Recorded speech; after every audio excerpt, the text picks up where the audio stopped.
Hi friends, ఇదిగో చూడండి, ఇది క్లో బీన్స్ ఎంత బాగా వస్తున్నాయో. అవి విత్తనాలు కానీ ఉంచేసానండి. అవి పెద్దగా అవుతాయి అన్నమాట. ఇదిగోండి, ఇట్లాగా ఇక్కడ విత్తనం వస్తుంది. అందుకని ఇది ఇలాగే ఉంచేసాను. విత్తనం వస్తే అవి విత్తనాలు మళ్ళీ వేరే పెడదామని ఇలా ఉంచేసాను అనమాట, విత్తనాల కోసం. ఇదిగోండి ఎంత బాగా వస్తున్నాయో. ఇది చూడ్డానికి అచ్చం క్లో లాగా ఉంటుంది అనమాట. లవంగం షేప్లో ఉంటుంది బీన్స్.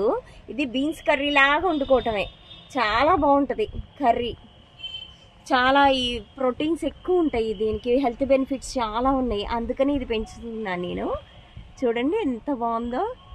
ఇది క్లో లాగా. ఇవన్నీ మళ్ళీ విత్తనాలకే ఉంచేస్తాం. మళ్ళీ విత్తనాలు పెట్టి ఇంకా పెంచుదామని అలాగే ఉంచేసాను అనమాట. చాలా అందంగా ఉంది.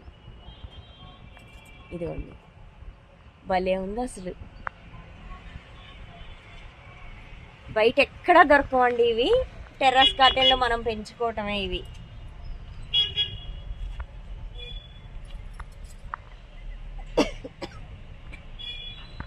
ఎంత బాగుందో అసలు ఈ క్లో బీన్స్.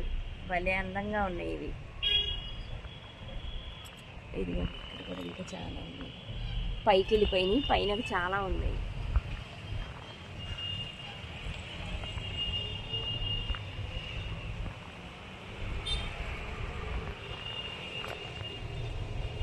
పక్కకు కూడా వెళ్ళిపోయింది తీగ పాకి.